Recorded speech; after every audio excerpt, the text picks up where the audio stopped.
Welcome back, everybody, to the Scoop here on the VET S.O.S network. Remember, you do not have to drown in the sea of transition. You grab that VET S.O.S lifeline, like, subscribe, share this with others that you might know or that you will know that's going to hear about this book and about other things that we're doing here on the VET S.O.S channel. But today, fam, it's time to buckle up.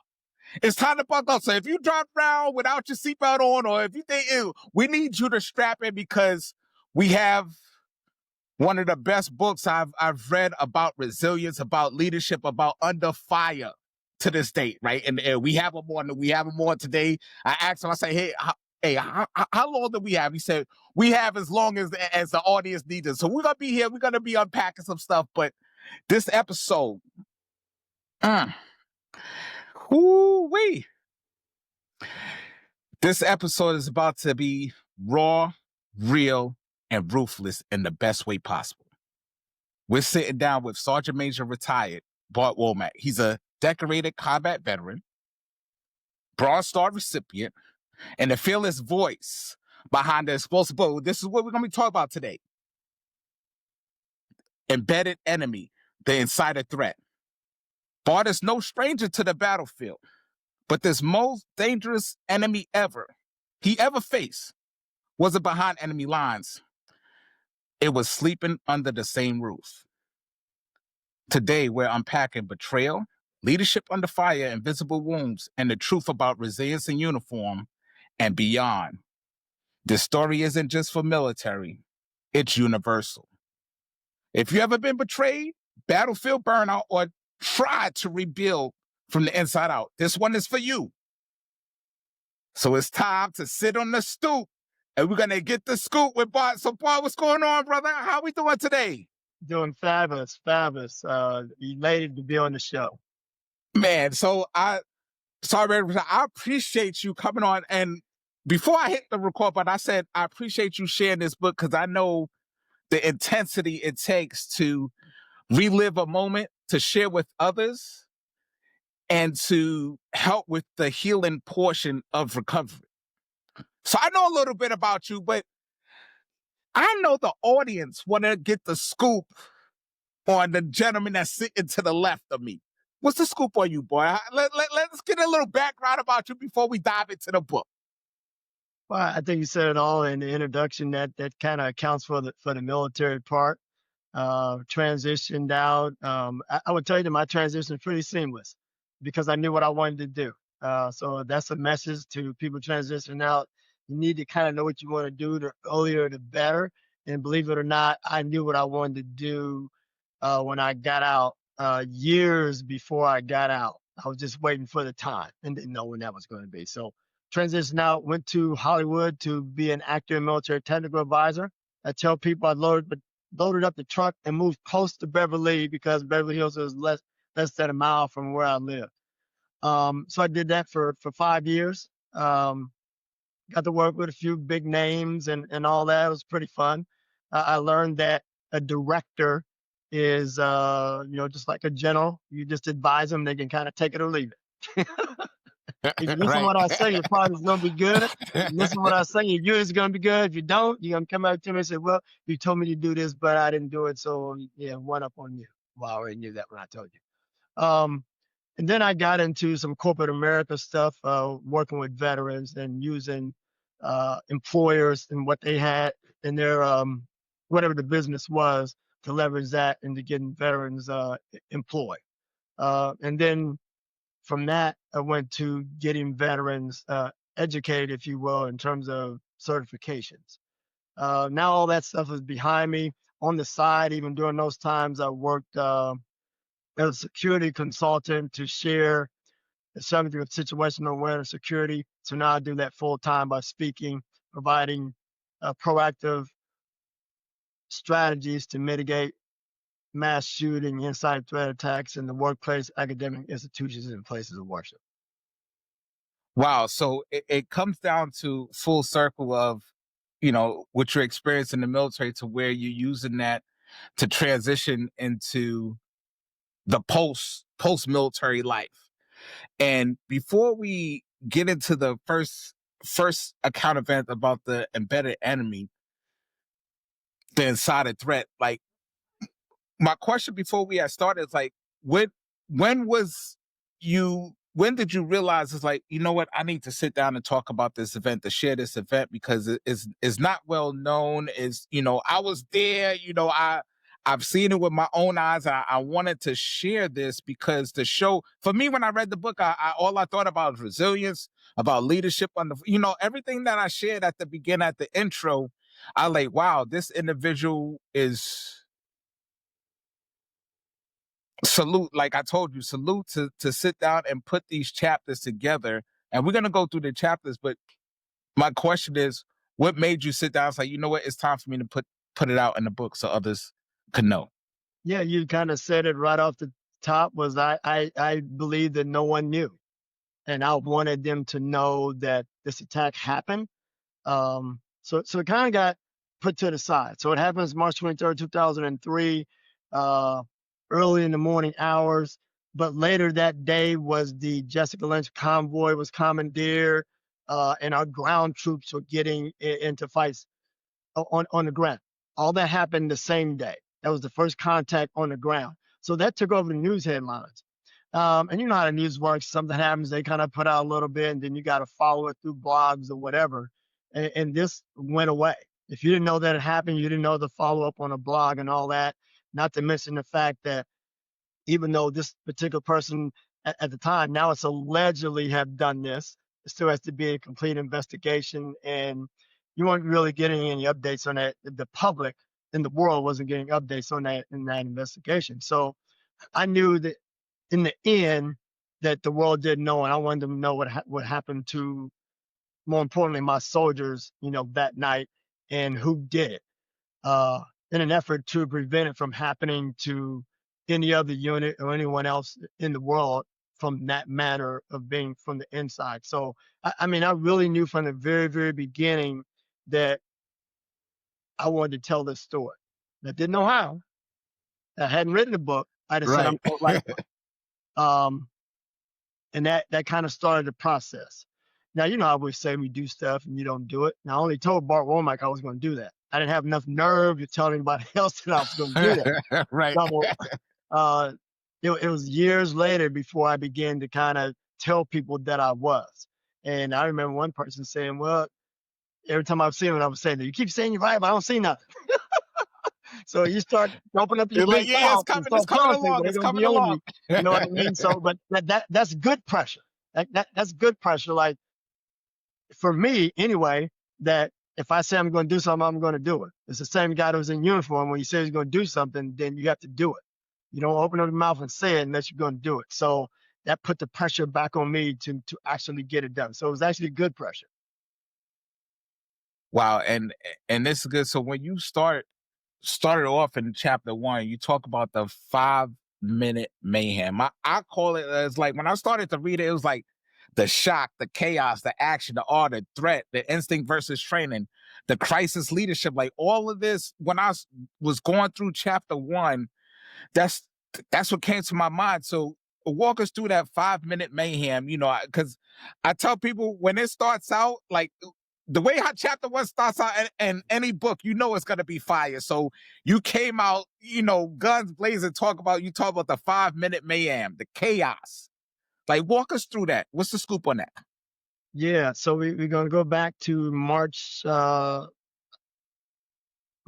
I'll go to March 22nd, but so hours before, we had put the final touches on our plans to invade Iraq, our particular part, the 1st Brigade Combat Team and the 101st Airborne Division. So for our particular part, we were putting the final touches in terms of the orders across the border to invade Iraq. And of course, we've been working on this for days. We had been on the camp for plus days this particular time. And it's kind of like, a little bit of a celebratory moment that we finally come to the end of this important of the plan. Finally, in case on a particular time to cross and cross the border. And our ammo had just come that evening, so right at dusk. I mean, it was almost dark when the ammo came, and our commanders had an option to either put a guard on the ammo or put a guard on the ammo and issue it during daylight the next day, Right. or issue it during darkness under Humvee lights or whatever. but it was up to them. Some different units did different things. I remember my driver bringing my ammo to me in my tent. So my plan for that night, I was going to load ammunition. I was on my computer doing bill pay, and I was going to be watching Tiger Woods play golf in what was then called the Bay Hill Invitational. So I watched that Right. on Thursday night. I watched it on Friday night. So now again, it's Saturday night over there.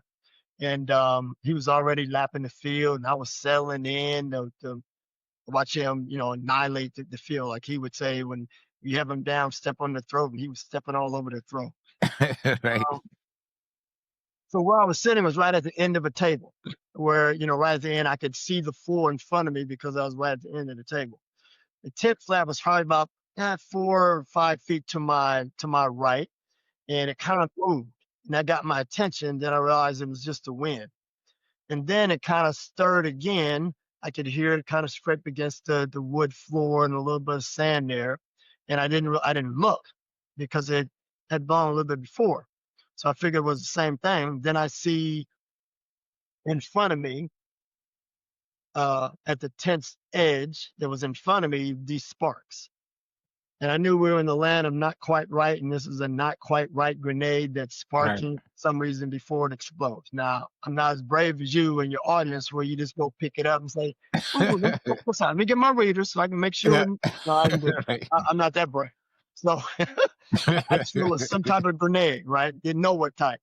We're in a foreign country, and it's a foreign type of grenade that's doing that first. Jump up out of my seat. Now my executive officer is in the tent as well, and this tent, I should say, that Mm. the commander and the executive officer slept in this tent, and we're in a camp that has about 5,000 people on there, and the headquarters is kind of in the middle. Of course, we're part of the headquarters. So I see these sparks that jump up, run to the back of the tent, wake up the commander. He had gone to sleep about 2,200 hours. It's about 01-ish or so. That was the first time he had gone to bed that early. Our executive officer was on the other side of the table. He could see what I saw. So I wasn't worried about him. He could take care of himself because he was awake. But the commander was asleep, had no idea what was going on. I shake him, get up. Hey, we got to get up out of here. There's a grenade about to go off up front. Now, you always may know that a frag grenade only takes 5 seconds for it to blow. I wasn't really counting the amount of seconds. For some reason, I thought that I was moving so fast. Maybe this is adrenaline that I was going to beat the 5 seconds. I wasn't counting. Didn't think about 5 seconds. Get him up. So I'm going to count to 3. We got to get out of here. He got his boots on. I counted 3. We start running.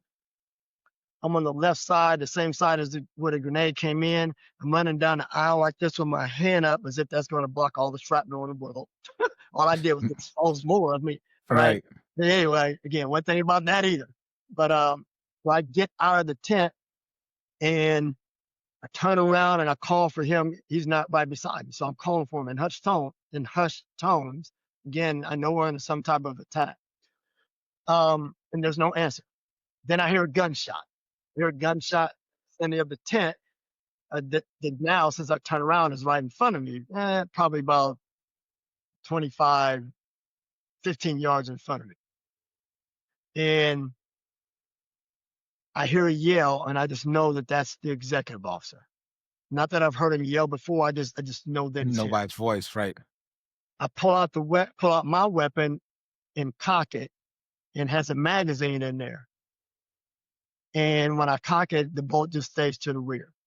Now, if I had a round in there, then I go, it just went. Right. I'm like, I'm screwed.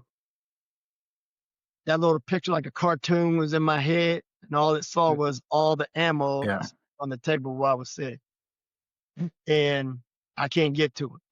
So my immediate thought was to go to the TOC. It was about 15 yards behind me or so. I run to the TOC, run in there, asking for an M4 ammunition and nod so I could see. It's pitch dark out there. That we had a generator light set outside, but it wasn't on. I didn't really pay attention to the fact that it was off. I just knew it was dark. So finally, someone gets me those nods, and while they're doing that, I'm putting people in different security positions throughout the TOC at its entrances, to include the main entrance. There are 2 guys down there in the prone. I give them the running password. I say that the running password is going to be, it's the Sergeant Major. Right. So I'm Right. back in here, I'm just running. It's a sergeant major, don't shoot, right? So that was it. I go back out, go to my tent to look for the commander and executive officer. They're not there. So I go back to the TOC, summon someone to go in the vicinity of my tent to look for them while I'll look for the enemy. I didn't think that I could do both. So, and at the time, even though we have 130 some people in our headquarters, no one was outside. And the time it took Wow. me to go to the TOC, really the first time before I came out, I told you one gunshot had happened. A grenade had blown up in my tent. We find this out later. Wow. One had blown up in the second tent, one had blown up in the third tent. When I come Wow. back out before I come out that second time, I call for help on the radio because, like I said, the first time I was out there, no one else was out there. So I call on the radio to one of our infantry battalions and say, "Hey, I need a squad, make it a platoon over here and send me to TOC to look for the enemy that we're under attack." Um, the medic comes on the radio from the aid station and says, "Hey, do you need an FLA?" Well, I knew one person was shot at that particular time. I said, "Hey, yep, send them in the vicinity of the TOC." And I told our night captain to call the division headquarters and tell them they were under attack. I go back out the tent, then I'm challenged. Halt, who's there? And of course, I identify myself. I recognize the voice that asked me the question. And it says, "Sergeant Major, what's going on?" I said, "I don't know. Major Lowell's been shot." He said, "So has Captain Secret." So now we know we have 2 people shot. And as I mentioned, grenades have gone off in 3 tents. So now we have mass casualties in 2 of those tents, tent number 2 and tent number 3. A grenade explodes at a 15-degree radius. A frag grenade does. When the gunshot and frag grenade blew up in the first tent, the people in the second tent some of them had begun to stand up. 2 of our Air Force LNOs, those were the 2 that one, a few of the 2 that had stood up. That's when a grenade came in and exploded. So they got a lot of that shrapnel because it's well above the 15 degrees. But even people that were much lower still got it in their lower extremities. In the third tent, people had begun to come out because they had heard a gunshot, an explosion, so they had begun to come out of the tent. One person was almost out of the tent when realized he didn't have his ammo, went back to where he slept, which was all in the back of the tent, got his ammo, started to come back out of the tent. That's when that grenade came into that tent and exploded, and he's 17 inches away from the grenade. Wow. So now we have, again, explosions in 3 tents. We got mass casualties. And now another person has been shot. So you have 2 people shot. The second one was shot point blank in the back. The first one was shot in his hand, and it went through one hand and through another and then through his leg. That was the XO. So again, we have mass casualties. We're getting them medevac out of the area.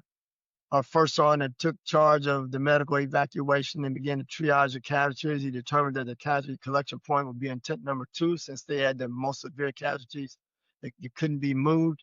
So Right. all that was going on while we were looking for the enemy. Then I ascertained that something changed in this camp. And then I'm told that interpreters that came in the night before, so then they become the number 1 suspects. And I think I probably went well beyond that 5-minute mayhem, but No, it's good because then what we talked about earlier, like the fog of war or the fog of everything happening and going on simultaneously. And I could only imagine, like, when leadership is tested by sudden chaos, what separate those who freezes from those who lead, right? Like you was running, you was doing the sign counter sign, you was running from one tent to the next. Like, what separate the ones that are like froze? Because I tell people you never know until you're in that situation, right? You can have all the plans in the world, but when the crap hits the fan, you go off of instinct and you just go off of motion. right. I mean, I'm going to start first by saying training.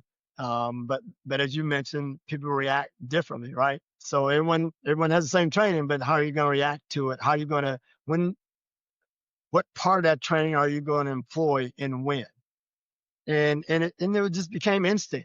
I'm trained to do certain things, so I knew that much. But when do I apply that? How do I apply that? Right. It just takes over of what those right things are to do. First thing was I can't help anybody if I'm wounded. I had to be able to Right. protect myself and those around me. So the first thing was I needed to arm myself first. Some people may question that. Think I should have been the person to provide first aid first as opposed to being a defender first. I know that we're being attacked and I don't Right. know being attacked from, and I need to find that out. Like uh, where are the insurgents? Because I don't Right. hear them, I don't see them, but there are people being wounded. We have to stop the bleeding literally by Right. finding out who's creating the bleeding. Right. So that became the first order of business was to find the attackers. And so when I say I came out at talk the second time, I know by coming out the first time, no one else was outside. So I knew I needed help. There's a pretty big area of even Right. in the quarters area. And yeah, I ain't gonna say I could do it by myself. I'm saying if I had to, yes. We Right. had 5,000 people in the tent. Give me this empty unit over here. Send me 30 war fighters over, or 2 war fighters, and let them do their job. That's what they do, right? So they're going to assist in this, and I'll do it until they get here. But we're going to need some help doing this, right? And that was long before knew we needed to triage these casualties. So determining that something had to have changed in the camp, we had been there for 20 plus days and nights, and there hadn't been a breach. And I had gone out to our guard towers to check on our guards and make sure they were Right. doing all the right things. Our camp was surrounded by 12-foot dirt berms on a slant with concertina wire at the top. So for someone to infiltrate that, it had to be really, really good. I mean, you can't come up 12-foot dirt berm without sinking Right. and without being seen. You're going to sink before you sink. So very, very difficult, but apparently someone done this, right? So I mean, I remember kicking a chair when I went to talk. The damn guards fell asleep. I was this happened if the guards didn't fall asleep. Right. There was no other way. But at the same time, if the guards fell asleep and the insurgents got in, and we don't see a sign of any insurgents, it has to be something else. So something had to have changed in this camp. And then I'm told the interpreters, bingo, go find them. So the search begins for the interpreters. We find them, got them on the ground, flex cup, hands behind their back, rifles pointed at their heads. They better not fart wrong or Right. it's the end of them. We get them into an area and interrogate them to learn to have nothing to do with. Now we're back to square one. Right. And that's and when you roll into chapter 2 of your book, Teamwork, right? That's when the, union and fire, that's when real trust, right? Team dynamics, your instincts kick in. And now you have your brothers and sisters that are in crisis, right? As you said, you didn't think of nothing else. I need my weapon. I need to go to the threat because I don't even know what's going on. I hear shots. I hear grenades going off. I have to be there to save my soldiers. I'm going to be at the front, at the tip of the spear. So my thing is, in the aftermath, how did the stink affect the trust between teammates? Like, you said you was trying to figure out who was who because, in the fog of war and what was going on. You trying to see where was this coming from? Did anyone like withdraw, like kind of distance themselves, or how did that teamwork come about to identify the individual that was at hand? Yeah, we're gonna get to a little bit more before we get to that particular part. We need to establish security of our area. Now keep in mind, there's 5,000 people in this camp, Right. and they're all spread out, and the headquarters is in the middle. And there's infantry battalions and field artillery battalion and combat support battalion, everything around us. But we have to secure. The only thing that's been attacked is the headquarters area. So the first order of business was to secure our area.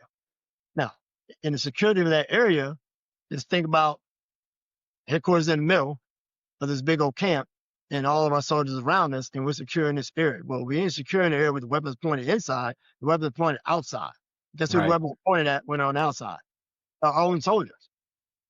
Because they would, the insurgents would have had to have come past them or near them or whatever to get inside the Right. headquarters area.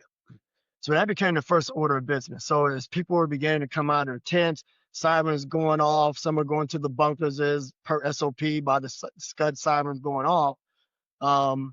And others we are putting in security positions all around the headquarters area. So all this has happened simultaneously. Again, interpreters, like I said, had been interrogated, found they had nothing to do with it.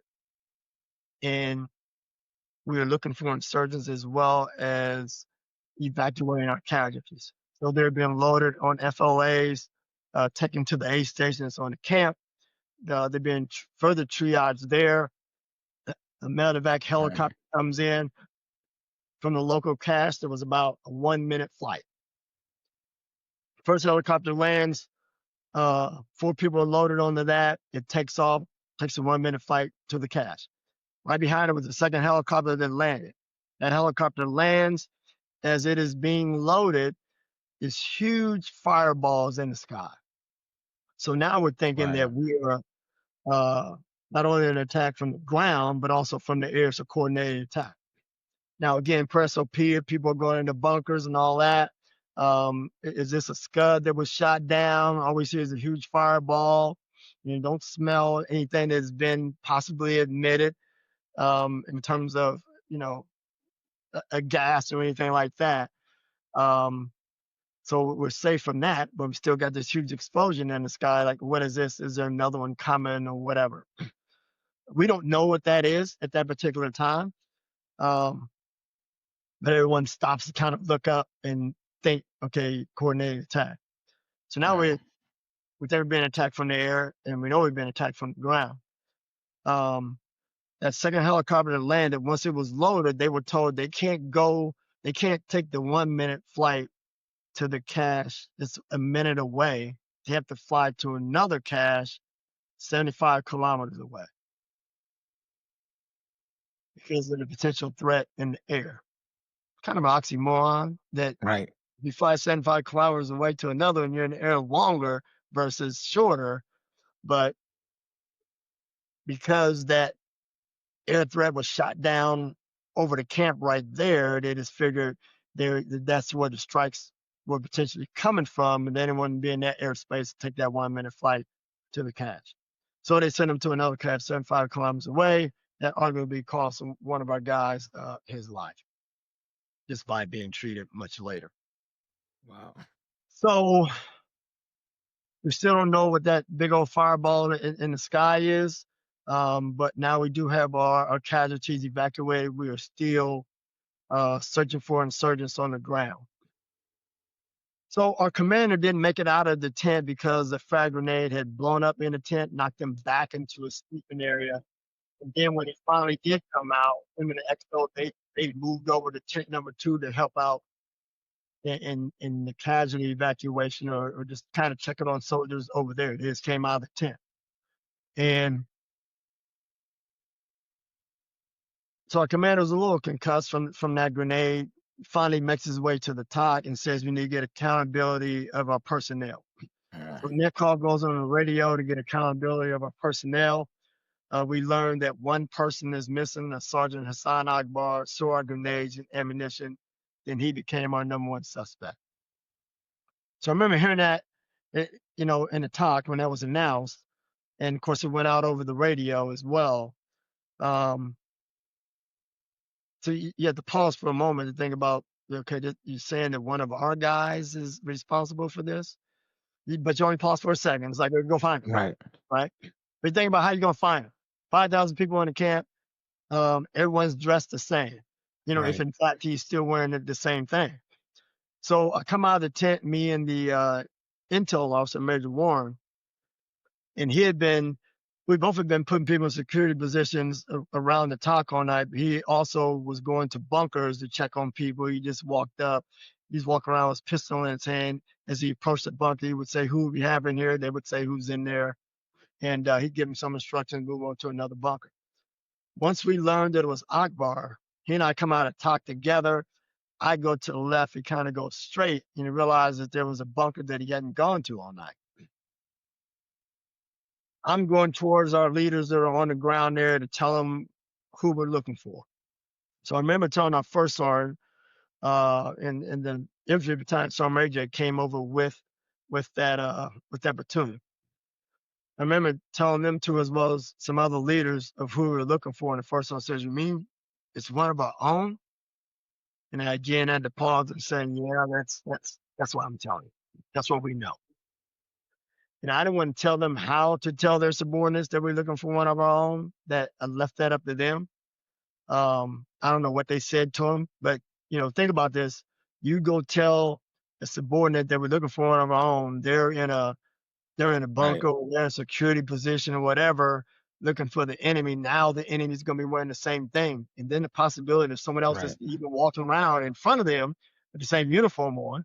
Uh, Right. the possibility of fratricide was extremely high. So Wow. Major Warren goes to this bunker that he hadn't gone to all night to check. Same procedure. He has pistol in his hand, walks up and says, "Who are you having here?" And the response is, "Sergeant Akbar." Then there's another guy in the bunker with Akbar, and that guy says who he is. Major Warren has the wherewithal to holster his weapon, so he didn't appear to be a threat. Akbar didn't know we're looking for him, and he just keeps walking, positions himself behind Akbar and takes him down, and that's how he's initially apprehended. Wow. So I just this chapter, right? Chapter 2. How did it shift your view on loyalty, both earned and lost? Right? Because like you said, it's a now it's an insider threat. You're going around, you in the bunkers, you looking for the individual, you look for, and now how does it shift your view of loyalty? Especially you say y'all was there for like 20 days, so this Yeah. happened like a day 20. So y'all still within the first 30 days, right? Because first 30 days still trying to settle in and knowing, getting everybody situated. But how is that loyalty both earned and lost right there once you found out that it was actually an insider threat? Um, Once he was apprehended, I've been walking around, got someone else's weapon. I don't even know who. I don't have any gear. So once he was apprehended, we think, okay, this is the person, the threat's been neutralized. So I go to my tent to get my gear finally, right? And I get closer and I got a flashlight out. So as I'm going toward my tent, I see a piece of brass on the ground and immediately ascertain that it has to be the piece of brass from when the XO Mm, was it was in that vicinity. Keep going to my tent. First thing I see is our unit colors, and they're all burnt up. Because that first grenade that came in that was sparking was a incendiary grenade that started to fire. So the table where I was sitting, it's all ashes. Well, not ashes, I'll just say ashes all over it. mhm. Um, the colors were burnt up. Um, I keep working my way through to get my gear. I get my gear, and I'm really pissed off that the colors are burned because Sergeant Major is the custodian of the colors. So it's like, okay, I Right. failed, right? So I'm pissed off about that because, okay, at the end of the day, I had to take responsibility. I failed, but someone else created it. So I'm mad about that. I work my way back toward my area, and I see where this frag grenade exploded, and exploded right where I slept. I had this wall locker there, and I had a field table. It busted the wall locker all up, tore the field table all up. And more importantly, where I slept with a thin mat on the ground, my what we call a bivy sack, which is a Mhm. goes over a sleeping bag, it was full of shrapnel holes. Specifically in the top of it where your head goes. I don't have any hair, so I put on a little bit cap and push that Right. all the way to the top and stay warm, and that thing was full of holes. Then it hit me. Had I not been watching Tiger Woods play golf, then I would be dead. So now Wow. I'm getting all Brooklyn on them, an eye for an eye, right? Right. So I come out of the tent and I'm beelining right to where he was. Like, I'm going to do something. I don't know what it is, but I'm going to hurt him because he tried to kill me. Right. I didn't say I was going to kill him. I didn't know Right. what I was going to do, You but ain't know, I'm going yeah. to do something. And the closer I get there, I mean, I was probably 5 feet from him. And then from my flank, someone's coming over. Why'd you do this to our friends? Blah, blah, blah. They're trying to get him. So I spend my time holding them back, and I never get to do whatever I was going to do. So now that's out of my head, I'm not going to do anything at this point. Now I'm trying to keep them away. Right. The guys who had him flex cupped and everything, they stand him up, and then this thing dangles down from his body, and it's on a 550 quarter, and it's a little knife. And I grab that thing and pull so hard on that it pulls the whole belt loop off. Then I chastise those guys who were doing it, and inspecting them, and because they missed something. Right. Anyway, so they tell me, they say, Sergeant Major, I have his weapon, and there's grenades. And you put these grenades in this protector mask carrier. So I said, leave the grenades in the bunker. That's the best place for those. Give me the weapon. So you know, if we get a weapon, first thing we do is clear the weapon. Clear it on Clear it. safe. Yep. I took the weapon, I put it on safe, but I didn't clear it. I didn't clear it because I knew that if this weapon was responsible for that piece of brass by my tent, then he was the shooter. Right. And I smelled the weapon. I could tell it had been recently fired. And I knew that the ammo in that weapon, by virtue of the Dodak, the numbers on the back of it, if they matched that piece of brass on the ground, then it came from that weapon, which is his. So I took the weapon back over near that piece of brass. I got someone to guard it and said, I'm the only person that can lead you. So now we have him in custody. As they move him to another area away from everyone else, I remember him being asked, why he did it. He said, to keep y'all from killing our women and raping our children. OUR, our. So I had to pause for a second, like, our? Who the hell is our? Like, this guy took the same role I did, wearing the same uniform I am. It says Army like mine does, and he's saying our. Who the hell's our? Then I put two and two together, then his last name associated with his religion, and that's who our meant. To get to your trust question, fast forward that night. So this happens at about 1:15, 1:12 or so in the morning, on the Sunday morning. You fast forward to Sunday night. One of the guys, when he came out of his tent, that's when Captain Seifert was shot, and he saw someone run off into almost simultaneously. Seifert fell and someone was running. And they would just come out of their tent, some 25 yards away, and couldn't, in the dark, couldn't get Right. to the person running. But he said he thought he saw the second person running as well. So 2. So because of the 2, even though when CID came and did their investigation, they said it was only 1. I knew the guy that had said it was 2 for, I don't know, a number of years. He and I had served in a unit previously. So that stuck with me. So now we're coming to this next evening and night. I had a platoon of our soldiers at the brigade headquarters area guarding the brigade headquarters.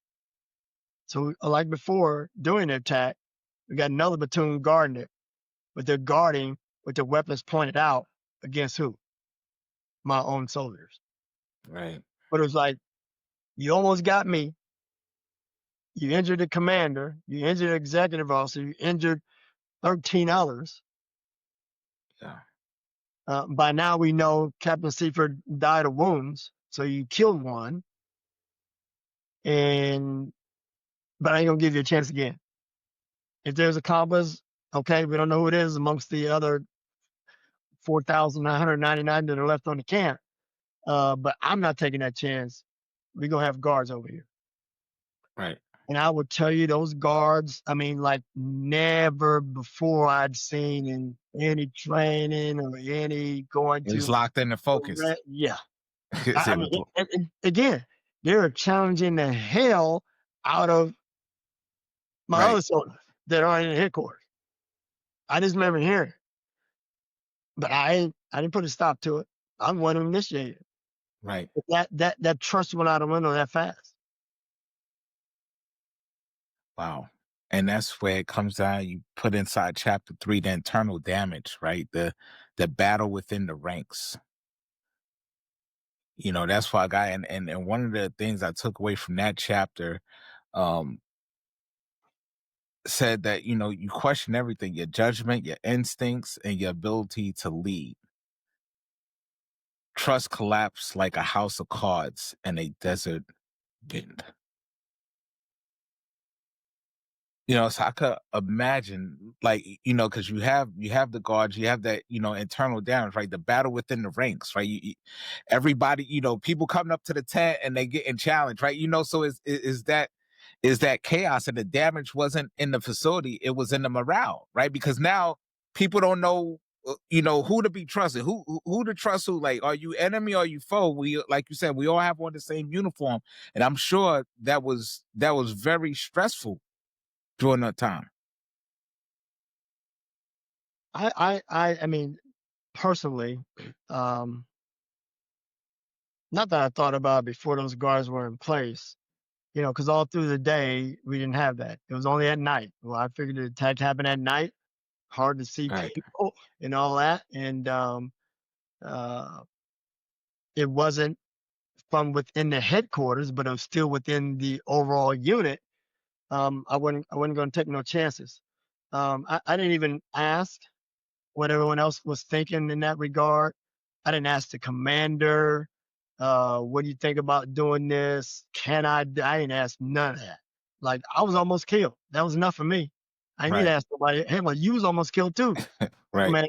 You know, so he didn't come around and say, you sure about this? No one questioned what I was doing.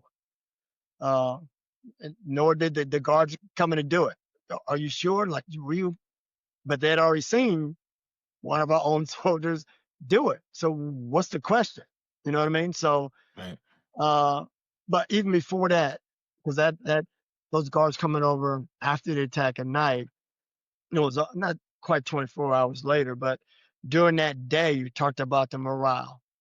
And as the CID was doing their investigation and wanted us to clear out the tents where the attack took place, which is the first, second, and third.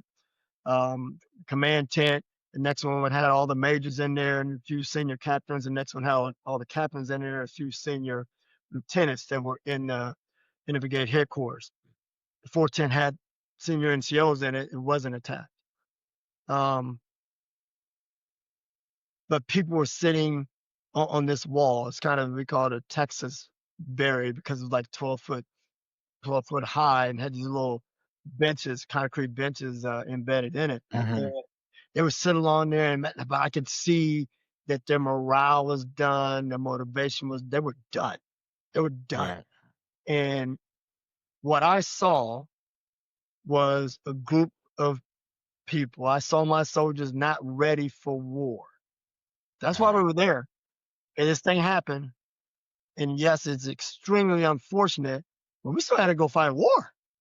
right, And at that particular time, we were supposed to, so it happened early Sunday morning. This is still Sunday. And at that time, we were supposed to cross the border, go into Iraq on the coming Thursday. So 4 days from that particular time. Um, but what I saw in their faces and their demeanor, yes, they needed to grieve. But I said, you know what? Get out of here. I don't care where you go. You ain't gonna do that here. I know you need to do it, but you're not going to go. It's a big camp. Go find someplace else where I can't see you to do that. right, So I'm sure they thought I was crazy. Um, but I couldn't stand to look at that happening because we were a unit that was not prepared to go into combat. And I couldn't right, fathom coming all the way over there and right, with all that and like we don't do what we came here for. So I say in terms of the attacker, no, his whole goal was to take out the head, the body will follow. Right. Take out the headquarters, and then the attitude, motivation, demeanor of the people within the entire unit will follow. They were demoralized, and rightfully so. It's not just that it happened from a fellow American soldier, but mission accomplished. He took out some people, injured some people, and uh, changed dramatically their motivation and attitude. Right. So if the modus operandi was the kill, and I'll tell you later how he said that. Um, Again, kill and injure, mission accomplished. But if Mhm. it was to kill as many as he wanted to, he was. Remember, I told you when the ammo came, commanders had an option to guard it or Right. uh, guard it, issue it during daylight, or issue it when it came. Right. For the unit he was in, the commander chose to guard it. He volunteered for guard. Uh, He was on guard with another soldier. He's a sergeant, had a subordinate with him. And shortly before their shift was to end, he told them, "Hey, you go ahead and go to sleep. I'll maintain guard until we're relieved." That was his opportunity to open up the ammo, get out 5.56 and grenades. And then when he did it, he walked across the desert within the camp. It was a huge camp. I tell people about 10 football fields big. He walks 300 meters across the desert to attack the headquarters. Headquarters had about 130 people in it. The unit he was in, the infantry battalion, had over 800. They were in fest tents, sleeping 90 people in a tent. You just go in one of those tents, put it on burst, throw grenades. If the modus operandi was about killing and injuring more people, he had an opportunity to do it right where he was, not 300 meters away. But he right. knew they got their head, the body will follow. Oh, and rolling down into the evidence when all the evidence to collect. 'Cause I told you I was in investigation stuff, so I know that evidence collection and trying to piece together the puzzle. So, what was the most shocking piece of evidence that was uncovered? I won't say shocking. I would say pivotal Okay. was that said that he did it was that whole the Dodec numbers matching. Like putting that guard there to make sure that evidence of that expended brass Right. was not disturbed. And that guy that I put there, of course, I picked someone that I trusted not to leave. And I remember, I put him on there right after the attack happened. So we're talking maybe 2 a.m. in the morning. He didn't get Right. released from there until maybe 9 a.m. Just sitting there, just sitting there because I didn't want that disturbed. Right. Uh, You had I'm to not try to secure investigating, evidence. but I Yeah. knew if those Dodec matches, we couldn't afford for that to be all screwed up, right? Right. Compromise. Yes. Yeah, even if you admit to the crime, evidence always helps Yep. because the defense is gonna say you had no evidence. So admission doesn't always work alone. So that was the key part because I remember Mhm. during the Article 32. So this happens in March. Article 32 to determine a court martial happened in June and July. We had to do that via VTC, and the prosecutors spoke about that particular part, that particular move. So that was I would say the most pivotal thing because you have to Mm. have the evidence to nail it on them. Right. Um, I mean, the pivotal move was the intuition of and the actions of Major Warren all night had gone to all those bunkers previously, and then realizing there was one he hadn't gone to. So had he not done that, Yeah. It of would have been course, by tough. that time we know that he was missing and grenades were missing and all those types of Right. things. It may have been a little tougher. Well, maybe not, because when he threw the grenade in my tent, we throw a grenade in a hole, we throw a grenade in something, then we move over to the side. If we throw it in the front of something, we move over to the side so we don't survive the blast area. Well, if Right. you throw it in a tent and it explodes, you throw it in a tent and then you move to the side of the tent. Well, a tent's just canvas. And Right. when it explodes, something's going to come through the canvas. I mean, to the Correct. point when it went into the second tent, the grenade kind of went a little deeper in. And when it exploded, it not only went spread in that tent, it went in a tent behind it. And the tent space from the one behind it was, I mean, Wow. 15 yards or something like that. And it injured someone in the tent behind it. Point is, he threw it in, when he threw it in my tent, went over to the side. When it exploded, he got injured by the own grenade that he threw.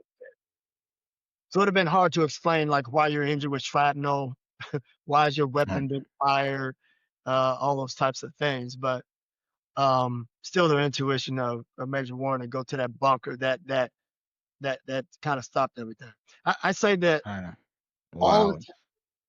him, um, these school shooters, all of them can do more damage than what ends up happening. Yeah. That's it. If not taking those precautions, right, that going that extra step, or thinking outside the box. So let's go through and check these people. And definitely, when you wrapped it up in chapter 11, that closure through accountability. Mm, One of the things you mentioned in there, you said justice is slow, pain is not. mm. Justice is slow, pain is not. What's the scoop on that? Because I read that a couple of times. I was just thinking about my time and downrange, and say, you talk about the Article 32 hearing, is years later. You're going through, you got the court martial, you got, trial, you got to bring everybody in from the defense, you got all this stuff, and it said justice is slow, pain is not. Well, obviously the pain you'll have immediately. That's inflicted Right. right away, and that lasts longer than the justice. Even though Right. there's sentencing and all that type of stuff, what happened in this particular case, not only is there a Mm. sentencing, but in this particular case, there was a sentencing to death. No military person uh, that has been on death row has been executed since 1961. So that you talk about the justice. Okay, well, trial happened, sentencing happened. You might as well say over in this particular case, because that's done. Right. But the justice still ain't done Right. in terms of a sentence. Okay, you got that, but the overall, even if he was sentenced to life, you got to wait till his life ends to know that he's actually sentenced to life. If it was 40 years, you're waiting for the 40 years. Okay, final justice is done. In this particular case, it's a death penalty, but no one's been executed since 1961. So Right. what's going to turn that table now? You know, is that the thing that brings closures to everyone that was injured? I mean, you'd have to ask them that. Is that the domino that brings closure, when is that the final justice domino?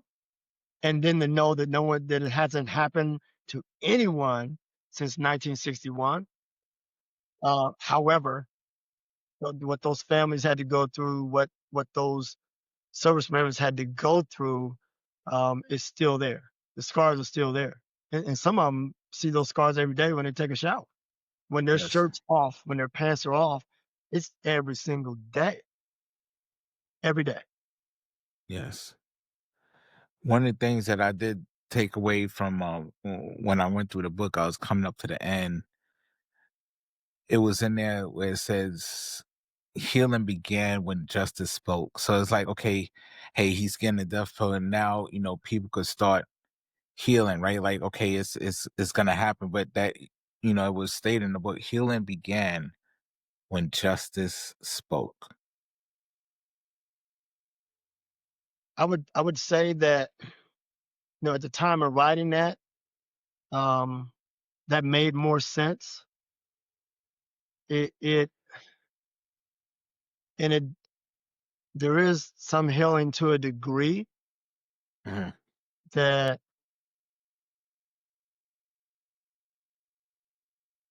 if you were injured or however, if you were there and involved in any way, and then the person finally gets their sentence and it's a death penalty, you think, okay, justice done. Okay, incarcerated for life since no one's been executed since 1961 is what it feels like is going to happen. Um, but I would say in hindsight now, I mean, I can't determine what healing is for everybody else. Right. We think that when things like this happen and the trial happens and all these types of things, that when you get that outcome of justice, especially in this way in the death penalty, that now you can.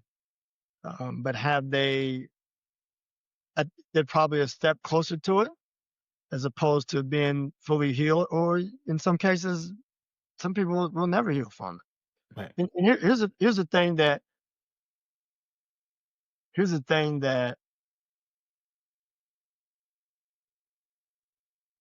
had I known then what I know now, even for me to rest, I would say to rest is that, and I'm not sure if you're going to get to this, but here we go. It is that those victims never received a Purple Heart Medal. So if they were healed some, they are far from being healed whole by being denied the Purple Heart Medal. So you have this attacker that had committed this attack. Is it an enemy of our country? So I want to ask you these questions. We got some Yeah. time. Yeah. Oh yeah. If you hear this, it is my goal to destroy America. Destroying America is my greatest goal. My life will not be complete unless America is destroyed. I am going to try to kill as many soldiers as possible. Am I an enemy of the United States? Am I a terrorist? Am I both? Am I neither? To me, both. To you both. Just like I said it would, I committed an attack that killed a soldier, an airman, and wounded 13 other service members. Am I an enemy of the United States? Am I a terrorist? Am I both? Am I neither? Both. Both.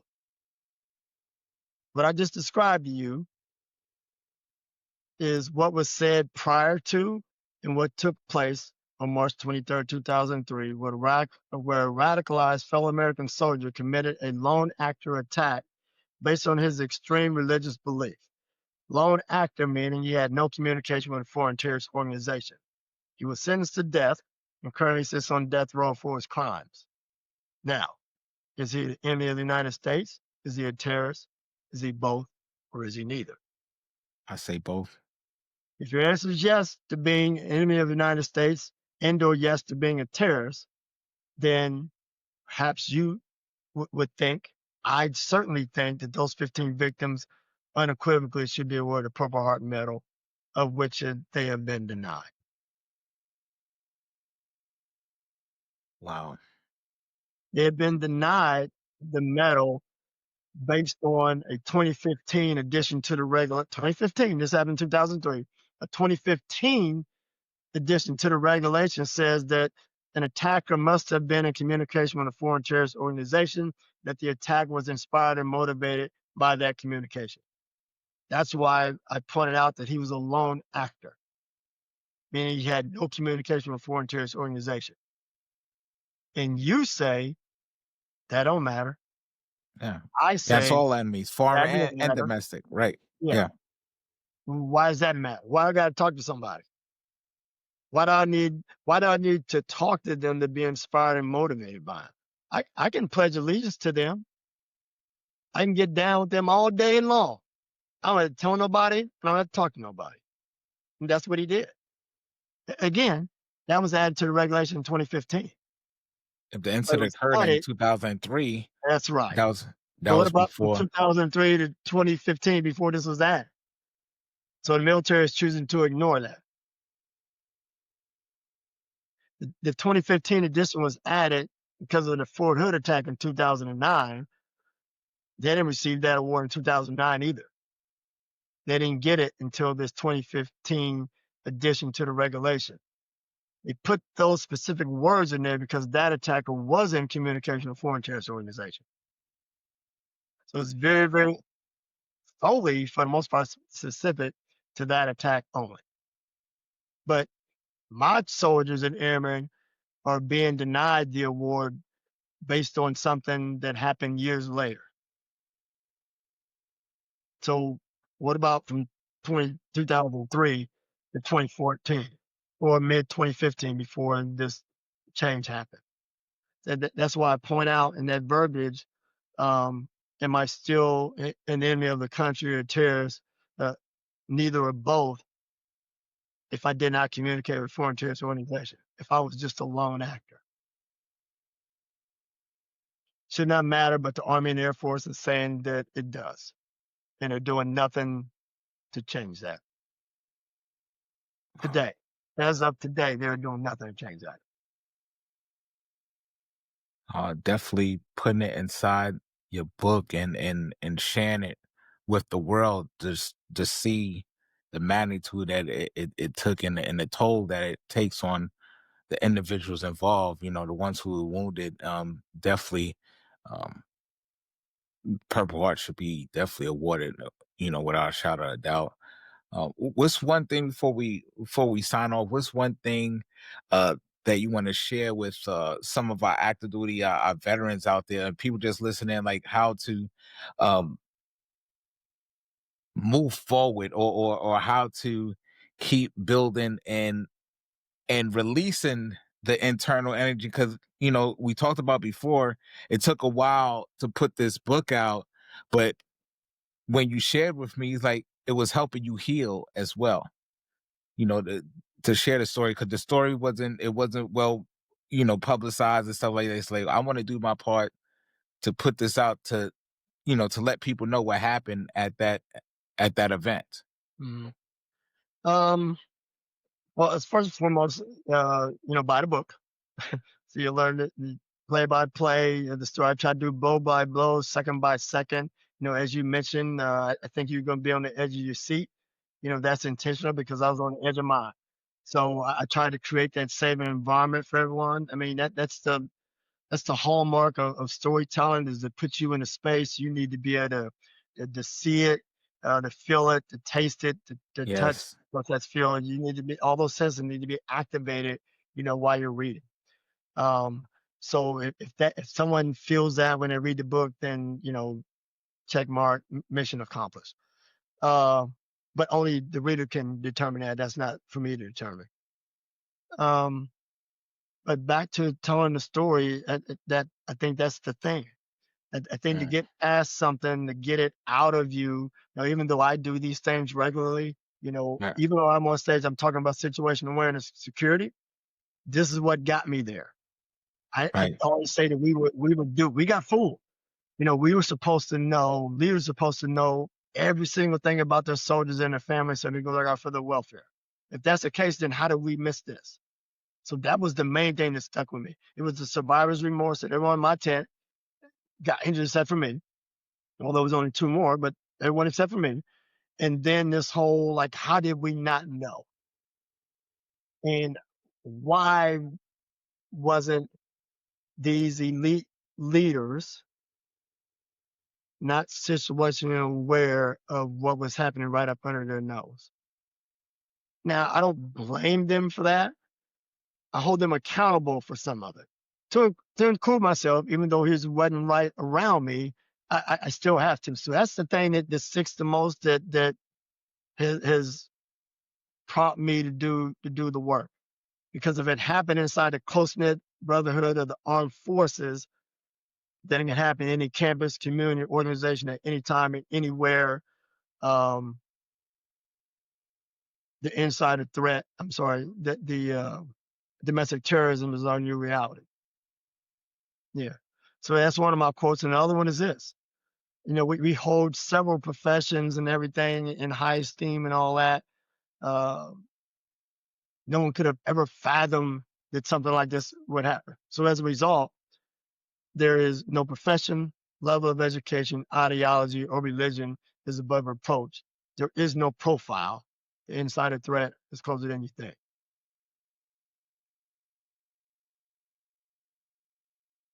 Wow. Man, this is a great conversation. I just want to say thank you once again for sharing the story. Thank you once again for coming in. And how can they get in touch? You can they reach out to you on LinkedIn? Like, how can they reach out? You have a website, or how can they get a copy of the book right here? So y'all, for the ones that take a screenshot of it, here we go. They're Yeah. better than me. Yeah, boy. So how can they get a copy of this? Where can they go? How can they reach out to you? Yeah, you have my LinkedIn, you have my website, the website. They can get the book from there. And also you can go straight to Amazon and get the book. So you can put that in the show notes for them, and they'll be well equipped. I appreciate it. Thank you. And remember, you do not have to drown in the sea of transition. Grab that VET S.O.S lifeline. We are here to help. And I just want to say once again, thank you, Bart, for sharing your story. Thank you for putting this book out there. And thank you, audience. Don't forget to like, subscribe, and send it to others. And reach out to Bart, connect with Bart, and get Bart's book, because if you was here just to listen, I'm telling you, when you get the book, you're gonna, like Bart said, you're gonna taste it, you're gonna feel it, you're gonna like it has diagrams in there, okay? People, it has diagrams of how the camp was laid out. Like that's how detailed he got. He had timelines in there, like, oh, this happened this time, this. So I'm telling you, get the book, you'll understand what I'm talking about. So until next time, peace.